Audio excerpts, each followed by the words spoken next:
Que onda muchacho arriba las manos, caballo moreno penetra tu barrio, enseño rolas de rock back frente. Que onda muchacho arriba las manos, caballo moreno penetra tu barrio, enseño rolas de rock back frente. नमस्कार प्यारे बच्चों, आज मैं आपके सामने कक्षा 11वीं कविता 1 हम तो एक एक करी जाना व संतो देखत जग बोराना ये कविता प्रस्तुत करने जा रही हूँ। इसके कवि हैं कबीर जी। कविता के कवि कौन है? कबीर जी इनके कवि हैं। और इस कविता में क्या बताया गया है? इस कविता में कबीर जी ने आत्मा परमात्मा के एक होने पर जोर दिया है, क्योंकि वो बताते हैं कि आत्मा और परमात्मा एक है, परंतु मनुष्य इसके भ्रम में घुसकर पूजा पाठ ये करने लग जाता है। तो ये सब इनके खिलाफ है और ये बताते हैं कि आपके कण कण में परमात्मा विद्यमान है, ये बताना चाहते हैं कबीर जी हमें। तो सबसे पहले आपका फर्स्ट जो काव्यांश है, हम तो एक एक करी जाना। तो कबीर जी कहते हैं कि हमने एक ही परमात्मा को जाना है, दो ही कहीं तीन ही को दो जग जिन नहीं पहचाना। जो परमात्मा को दो ही होता है, दो तीन ही दो जग होता है नरक। जो परमात्मा को दो से अधिक मानते हैं उनकी तो नरक में पहचान होती है। वो तो नरक के बारे में बताया गया है। ऐसे लोगों के लिए संसार नरक के समान है। कबीर जी बताते हैं एक का पवन एक ही पानी। कबीर जी कहते हैं एक ही जैसी हवा है, एक ही जैसा पानी है, एक ज्योति समाना। और जो प्रकाश है, जो समाना मौजूद है यहाँ पर, वो भी एक ही जैसा है। एक खाके गड़े, खाके होता है मिट्टी, सब भांडे, भांडे होता है बर्तन। एक कोहरा साना, और कुम्हार इनको मिलाता है। कुम्हार जो मिट्टी को बनाता है, आप सभी ने देखा होगा, मिट्टी को सानता है, बनाता है और उसके अलग अलग बर्तन बना देता है। तो ये कहते हैं कि परमात्मा जो है वो एक ही है, उसके रूप अलग अलग आपने ही बनाए हैं। जैसे बाड़ी काष्ठ की काटे, बाड़ी होता है बढ़ई, काष्ठ काट लकड़ी को काटता है। अग्नि ने काटे कोई, वो अग्नि को नहीं काट सकता। बढ़ई के बारे में बताया है कि वो लकड़ी तो काट सकता है परंतु आग को नहीं काट सकता। सभे घटी अंतरी तू ही, व्यापक धरे स्वरूप सोई। कबीर जी कहते हैं सभे घटी, सबके हृदय में, अंतरी अंतरी होता है अंदर, हृदय के अंदर, तू ही व्यापक परमात्मा ही मौजूद है। धरे स्वरूप सोई, और उनके अंदर रखे हुए जो स्वरूप है उनके अंदर, वो भी परमात्मा का ही है। माया देखी के जगत लुभाया, माया धन दौलत को देखकर यह जगत संसार लुभाया, आकर्षित होना, उसकी ओर आकर्षित हो जाता है। कहां रे नर गर्वाना, और हे मनुष्य इस पर तू क्यों गर्व महसूस करता है। निर्भया भया कछु नहीं व्यापै, निर्भय होता है निडर, भया होता है भय। कबीर जी कहते हैं कि निडर होकर, कबीर जी अपने आप को दीवाने के बारे में बताया है कि मैं माया के जाल में नहीं हूँ, और मैं तो जो है निडर होकर केवल परमात्मा के स्वरूप को ही पहचानता हूँ। प्रभु के प्रेम के लिए मैं पूर्ण रूप से उनके अंदर विद्यमान हूँ। अब प्यारे बच्चों, ये काव्यांश आपने सुना। अब इसमें से कुछ प्रश्न किस प्रकार के आते हैं, जैसा कि आप देखते हैं कक्षा 11वीं और 12वीं में दो तरह के प्रश्न पूछे जाते हैं। एक तो अर्थ ग्रहण संबंधी प्रश्न होते हैं और एक भाषा संबंधी प्रश्न होते हैं। तो भाषा संबंधी में आप क्या बताते हैं, इसमें विशेष क्या होता है, कौन सी भाषा है, कौन से शब्द है, इन शब्दों का प्रयोग करते हैं। तो मैं थोड़ा सा आपको इसका विशेष बता देती हूँ इस कविता का साथ ही साथ। इसमें क्या है, सबसे पहले आपको बताती हूँ कि कबीर जी भाषा के किस भाषा के कवि हैं। सभी को पता होगा सदुकड़ी भाषा के कवि हैं। क्यों? क्योंकि कबीर जी जहाँ भी जाते थे वहीं की भाषा को इसके अंदर डाल देते थे। फिर उन्होंने खड़ी बोली का प्रयोग किया है। चित्रात्मक शैली है, गेयता का गुण यहाँ विद्यमान है, और रस में यहाँ शांत रस है, और इसके साथ साथ प्रसाद गुण भी इस काव्यांश में आपका विद्यमान है। अब आपके काव्यांश में से कुछ प्रश्न बन जाते हैं, वो किस प्रकार से आपके प्रश्न बनते हैं। तो जैसे फर्स्ट आपका काव्यांश है, इसमें कबीर परमात्मा के विषय में क्या कहते हैं। तो अभी आपको मैंने बताया परमात्मा के विषय में क्या कहते हैं कि परमात्मा जो है वो एक ही है और सभी के हृदय में वो बसे हुए हैं, ये बताया गया है। उनकी आत्मा में ही परमात्मा का अंश समाया हुआ है, कि प्रत्येक व्यक्ति की जो आत्मा है उसी में परमात्मा का अंश समाया हुआ है। अब प्यारे बच्चों, अगला प्रश्न आपका है, जैसे इसमें पंक्ति थी, संसार नश्वर है परंतु आत्मा अमर है। इस प्रकार से आपके अगर क्वेश्चन आ जाए तो क्यों बताया गया है इसमें। कबीर जी बताते हैं कि संसार तो क्या है, ये पूछा गया है कि अगर नश्वर है, नश्वर होता है नाश होने वाला, और आत्मा अमर है, शरीर का तो नाश हो जाता है परंतु आत्मा अमर है। तो इस बारे में कवि यहाँ पर बताते हैं। कबीर जी, अब आपका अगला प्रश्न आता है, इसमें कबीर जी द्वारा लिखी हुई पंक्तियों में कबीर ने किन उदाहरणों द्वारा सिद्ध किया है कि संसार में एक ही सत्ता है। एक ही सत्ता किसको बताया है, परमात्मा को बताया है। क्योंकि इसको सिद्ध करने के लिए एक जैसी पवन चलने, एक जैसे पानी की, एक जैसी ज्योति की, इनके बारे में बताया गया। एक ही मिट्टी से सभी मनुष्यों के शरीर का निर्माण होने का उदाहरण भी कबीर जी ने यहाँ पर दिया है। अब आपका एक प्रश्न और बता देती हूँ इसमें, कवि मनुष्य को किन दोषों से बचने की चेतावनी देते हैं। तो कबीर जी मनुष्य को अज्ञान मोह माया के अंदर न घुसकर अपने आत्मा के अंदर ही परमात्मा को खोजने के लिए कहते हैं। ये इसका संदेश भी यही है इस कविता का, कि इसके अंदर ना घुसकर अपने मनुष्य जो है अपने अंदर ही परमात्मा को खोजे। यही जो है कबीर जी इसमें बताना चाहते हैं। अब आपका बेटा प्यारे बच्चों, नेक्स्ट आपका काव्यांश है सेकंड,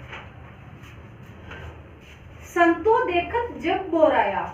कबीर जी कहते हैं जो बाहरी आडंबर जो दिखावा करते हैं, कहते हैं कि हम संत हैं, उनको संबोधित करते हुए कहते हैं हम साधु हैं, संत हैं। तो कबीर जी कहते हैं कि यह संसार संत साधुओं को देखकर पागल सा हो जाता है। क्या हो जाता है, सोचता है कि सब कुछ इन्हीं के पास है, यही परमात्मा के बारे में जानते हैं।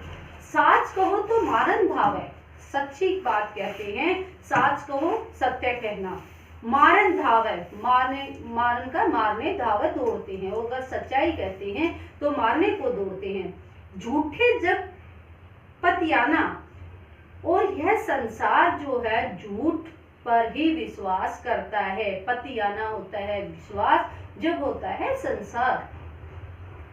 नेमित देखा धर्मी देखा प्रात्येक रसनाना। कबीर जी कहते हैं मैंने ये यहाँ के लोगों को नेम नियम को मानते हुए और प्रातः काल उठकर भगवान की पूजा करते हुए देखा है। आत्म मारी पखा नहीं पूजे। क्या कहते हैं, आत्मा को तो मार देते हैं और पत्थरों को पूजते हैं। आत्म मारी, आत्मा को माना, पखा नहीं पूजे, पत्थरों को पूजते हैं। उनमें कछु नहीं ज्ञाना, और कबीर जी कहते हैं कि उनमें कुछ भी ज्ञान नहीं है। अर्थात तभी हे मनुष्य, अगर आपको भगवान खोजना है तो अपनी आत्मा के अंदर ही खोजो। बहुत देखा पीर ओलिया। कबीर जी कहते हैं मैंने बहुत सारे जो है धर्म गुरु देखे हैं। धर्म गुरु जो पीर ओलिया के बारे में बताता है, पढ़े किताब कुराना, जो किताब कुरान को पढ़ते हैं। क्या मुरीद तकदीर बतावे। मुरीद होता है शिष्य, मुरीद ये जो है शिष्य, और तदबीर होता है उपाय। और वो क्या कहते हैं, खुद तो भ्रम में पड़े हुए हैं, लेकिन जो अपने शिष्य होते हैं, क्या मुरीद शिष्य को तकदीर बतावे, उपाय बताते हैं। उनमें वह जो ज्ञाना, उनके अंदर अपना जो ज्ञान है वही अपने शिष्यों को भी बताते हैं। आसन मारी ढीम धरी। आसन मार लेते हैं, आसन मार कर बैठना मतलब पूजा पे बैठना, ये बताते हैं। ढीम धरी बैठे, आडंबर जो बाहरी दिखावे, ढीम होता है आडंबर, दिखावा, दिखावा धारण करके बैठ जाते हैं। मन में बहुत गुमाना, गुमाना होता है अहंकार, और उनके मन में बहुत अहंकार हो जाता है। पीपर पाथर पूजन लगे। पीपर होता है बेटा पीतल, सॉरी पीपल, पीपल का जो पेड़ होता है वो है पीपल। पाथर, पाथर होता है पत्थर, पूजन पूजते हैं। लगे, पूजने लगे हैं। तो क्या बताते हैं कबीर जी, पीपल के पेड़ को और पत्थर को पूजने लगे हैं। तीर्थ गर्व भुलाना, तीर्थ जो है यात्रा पर गर्व करते हैं, गर्व भुलाना, गर्व करते हैं। जो तीर्थ यात्रा करने जाते हैं उन पर भी गर्व करते हैं। तो प्यारे बच्चों, मैंने आपको विशेष तो बता ही दिया है इसमें कौन सी भाषा है, कौन से शब्द जो है शतुकड़ी जो भाषा का प्रयोग किया है, सभी शब्द मिलते जुलते शब्द हैं, रस गुण सभी मैंने आपको बताए हैं, वही इसमें आएंगे। अब आपके जो है प्रश्न किस प्रकार के बनते हैं इस दूसरे काव्यांश में आपके, तो कबीर जी यहाँ पर किसे संबोधित करते हैं और क्यों? कबीर जी यहाँ पर जो सज्जन बुद्धिमान लोग हैं उन्हें संबोधित करते हुए कहते हैं कि वे धार्मिक पाखंडों से दूर रहकर परमात्मा को अपने अंदर ही खोजे, ये बताते हैं यहाँ पर, उसको ढूंढे। कबीर, नेक्स्ट आपका प्रश्न है, कबीर के अनुसार परमात्मा की प्राप्ति किस प्रकार संभव है? कबीर जी कहते हैं कि परमात्मा की प्राप्ति सहज साधना से ही प्राप्त होती है। मतलब क्या कहते हैं, उसमें कठिन तपस्या या कुछ पत्थर पीपल पूजने की जरूरत नहीं है, सहज भावना से ही आपको जो है वो भगवान की प्राप्ति हो जाती है। अगला आपका प्रश्न किस प्रकार बनता है आपके काव्यांश में, इसमें वो आपका शिष्य के बारे में है कि कबीर जी कहते हैं कि किस प्रकार एक गुरु अपने शिष्यों को सिखाते हैं, गलत सिखाते हैं। तो क्या सिखाने के लिए कहा गया है, यहाँ पर जो अधूरा ज्ञान है गुरु के पास वो ही अपने शिष्य को सिखा देते हैं और उस अंधविश्वास और दिखावे में वो घुस जाते हैं, ये बताया गया है। अब प्यारे बच्चों, आपका अगला काव्यांश है जो आपका तीसरा काव्यांश है, टोपी पहरे माला पहरे। टोपी पहनते हैं कि भगवान के नाम की, माला पहनते हैं, गले में माला धारण कर लेते हैं। छाप तिलक अनुमाना, छाप होता है जैसे माथे पर निशान लगा लेना इस तरह से, तो उसको छाप बोलते हैं। तिलक अनुमाना और तिलक लगा लेते हैं। साखी शब्द ही गावत भूले, और कबीर जी कहते हैं कि इस प्रकार वे जो हैं बाहरी दिखावा तो करते हैं परंतु भगवान के साखी शब्द को भूल जाते हैं। आत्म खबरी ने जाना, अपनी आत्मा की खबर के बारे में वो नहीं जानते, उनको अपनी आत्मा की खबर नहीं है। स्वयं का ज्ञान, मतलब अर्थात कबीर जी कहते हैं कि उनको स्वयं का ज्ञान नहीं है। हिंदू कहे वो ही राम प्यारा, यहाँ कबीर जी ने हिंदू और मुसलमान के बारे में बताया है। तो कबीर जी कहते हैं कि हिंदू कहता है कि मुझे राम प्रिय लगता है, तुर्क कह रही माना, तुर्क होता है मुसलमान, कि मुसलमान कहते हैं हमें रहीम प्यारा है। आपस में दो लरी लरी मुए, कबीर जी कहते हैं कि आपस में दोनों इस बात को लेकर लड़ते रहते हैं। मरण न कहू जाना, और उसके दर्द को कोई नहीं जानता, उसके भेद को, सॉरी मरण क्या होता है भेद, उनके भेद को कोई भी नहीं जानता। घर घर मंत्र देत फिरत, कबीर जी कहते हैं कि वो घर घर मंत्र देते फिरते हैं। महिमा के अभिमाना, उनकी अपनी महिमा पर बहुत घमंड है। गुरु के सहित सीखे सब बूढ़े, बूढ़े होता है मूर्ख, गुरु के साथ जो शिष्य हैं जो उनके पास सीखने वाले हैं वो भी मूर्ख ही हो जाते हैं। अंतकाल पछताया, और जब आखिरी समय आता है, अंतकाल आखिरी समय, पछताया जो है वो पश्चाताप का नाम, अंतकाल में उनको पछताना पड़ता है। गुरु के कहे कबीर सुनो हो संतो, कबीर जी कहते हैं कि हे संतो सुनो, ये सब भ्रम भुलाना, ये सारे भ्रम जो है वो भूल जाओ। केतिक कहाँ कहो कहाँ नहीं, सहज सहज समाना, सहज होता है अविनाशी, सहज होता है ईश्वर की, आसानी से ईश्वर मिल जाते हैं। तो कबीर जी कहते हैं सहज स्वाभाविक प्रेम से ही उसमें लीन हुआ जा सकता है, उसी से ईश्वर की प्राप्ति आपको संभव है। तो प्यारे बच्चों, आपको अब विशेष काव्य सौंदर्य या भाषा पर आधारित प्रश्न बार बार आपको बताने की जरूरत नहीं है। अब आपको इसके कुछ प्रश्न बता देती हूँ किस प्रकार से आपके इनके प्रश्न आएंगे। कबीर ने हिंदुओं और मुसलमानों के किन आडंबरों पर चोट की है? कबीर ने हिंदू और मुसलमानों के किन आडंबरों पर की है? क्योंकि हिंदू क्या कहता है कि हिंदू कहते हैं उन्हें राम प्यारा है और मुसलमान कहते हैं उन्हें रहीम प्यारा है।